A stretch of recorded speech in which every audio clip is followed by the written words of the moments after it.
Now let me tell you about my near-death experience. And I know that many of you have read Embraced by the Light, but you don't mind hearing about it again, do you? No. All right, thank you.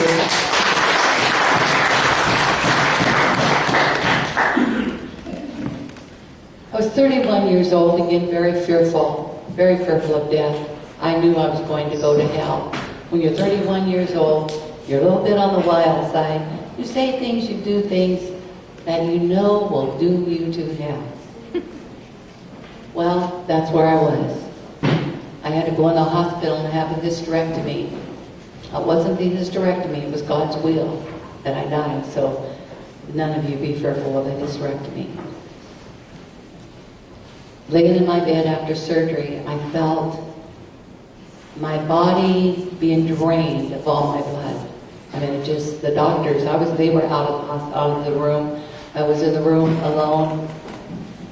And I tried to ring for the nurse, but I couldn't. I was too weak. I couldn't even reach for the little buzzer. And as hard as I tried, I was just too weak. And then I felt my feet dying. The coldness, and it just kind of crept up. And soon there was a pop, and I was out of my body.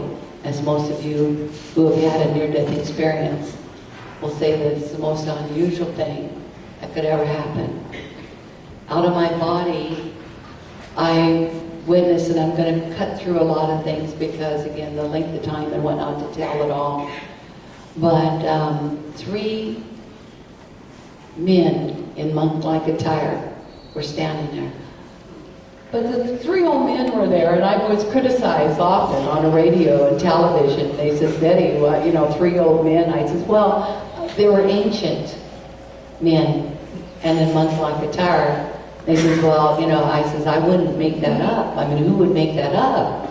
I was 31 years old. Would you want 3 old men by your bed? Heck no. I'd have 3 very handsome young men, maybe, yes.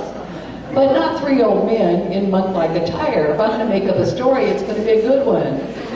Not that, not at all. But they were exciting, and they had their twinkles in their eyes, and they explained to me that they had been with me, I get this word, for eternities.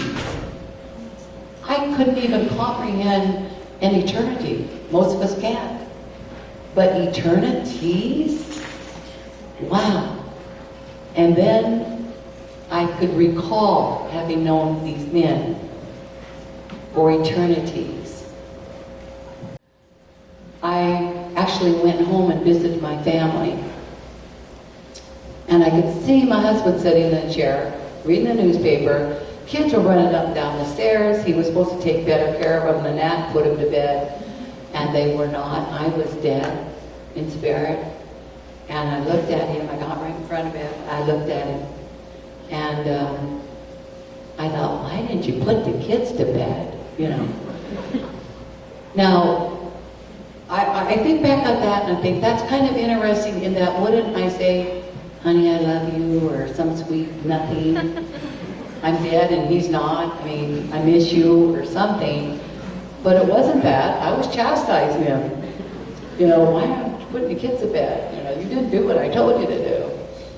And so I could see my kids, and I loved them, but I was anxious to go on with my experience, and so I went back. I zoomed back to the hospital room, and there I was lying on the bed still. Nobody had arrived, no doctor, no nurses. Again, they thought I was fine. And while I was in my home, I looked at the clock, and it was like 9:45. And later, when I came back, from my NDE, I called my husband. I said, get over to the hospital right away, something's happened to me. And he came over, and I told him this story. And I says, he just sat there shocked, looking at me bright-eyed and bewildered. And he says, I believe you because you're telling me, but I just don't know. I mean, he was a Baptist, born, raised Baptist, Southern Baptist. And it's like, are you kidding me? I mean, this is bizarre. And he says, but I really, I know you wouldn't tell me this unless it were true. But he said, I have to be honest with you, I just don't know. I said, honey, I went home. I saw what you were doing at home. He said, you did? I said, yes. I said, I had told you to put the kids to bed. It was 9:45. They weren't in bed yet. You were just sitting there near your recliner reading the newspaper. He leaned back, he says, oh my God, woman, does the nagging go beyond the grave?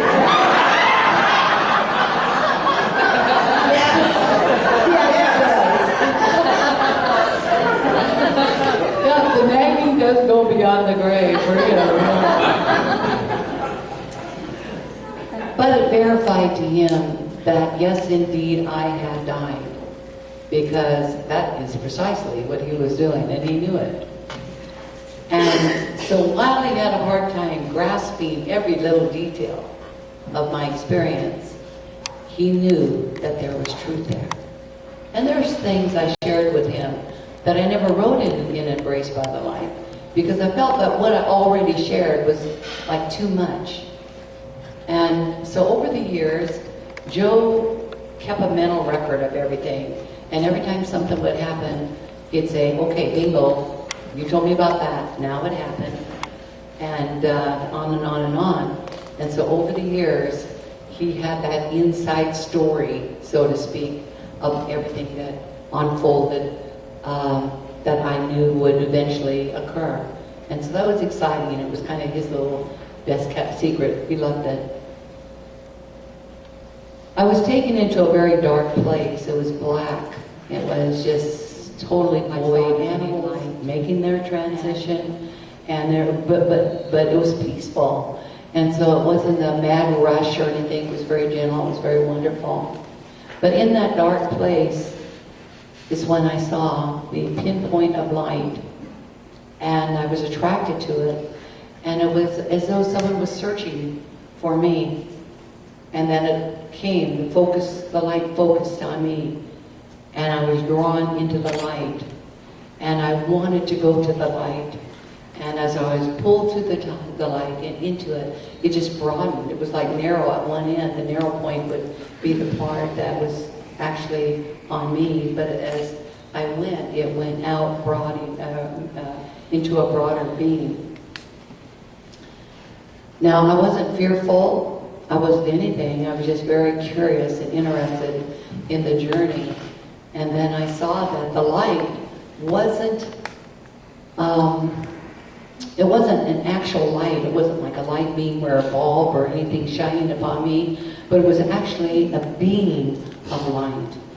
And as I came closer, then I recognized who the light was. Now, Embraced by Light took a lot of hits because the light to me, I knew, was Jesus. It's very Christian, I know, but I wouldn't have made that up. I had a fear of Jesus. I had a fear of heaven. I thought I was going to go to hell. And the last person I would have ever imagined this being would be him. And yet it was. And I will live the rest of my life out with the same words on my lips. I met Jesus Christ. And he stood there with his arms out, and he, as I came towards him, I didn't speak, so if you think, Betty, we lost you, I just let you see that his arms reached out, and as he reached, his arms spread out, a yellow goldenness around him, because there was this bright light. It came out, it reached out, and it wrapped around me, and it drew me to him. And it was the golden essence from his body. And I come running to him, and this is what just, it's just hard for me to even imagine that I knew him before life on earth. But I did, because as soon as I recognized him, I went to him and I chastised him. I said, why did I have to go to earth? I'm never going to leave you again. Sort of like, in today's language, I would have said, you're kidding me.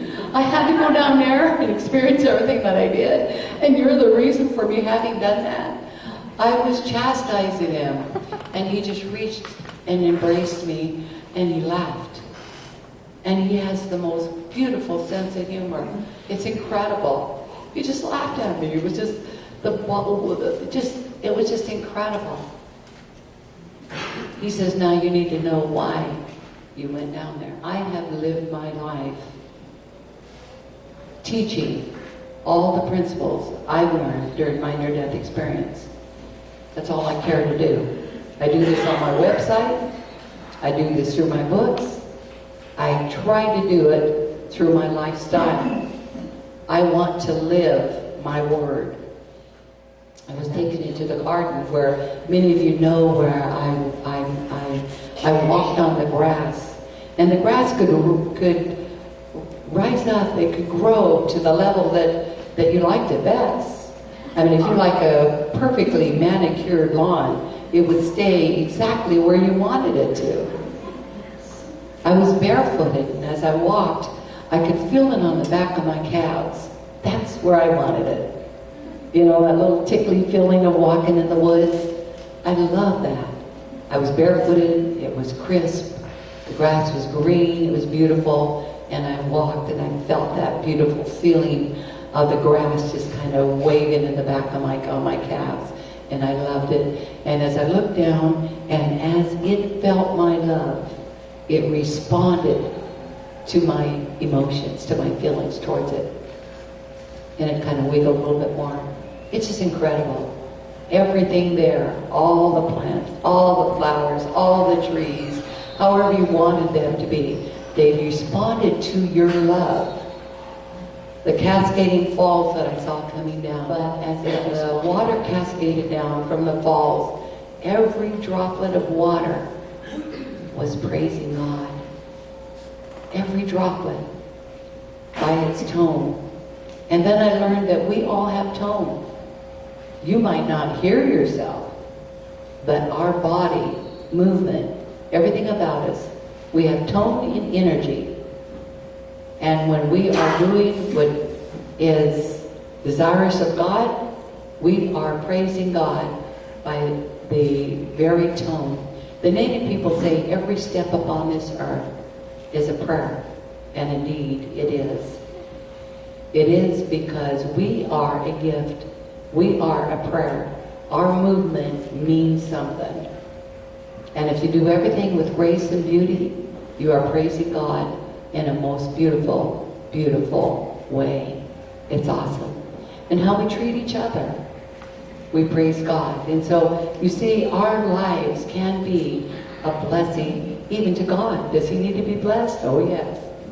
Wouldn't you, as a parent, be blessed when you see your children doing what you would like to have them do? Of course you're blessed. You're blessed and you're pleased. And I asked, but what about hell?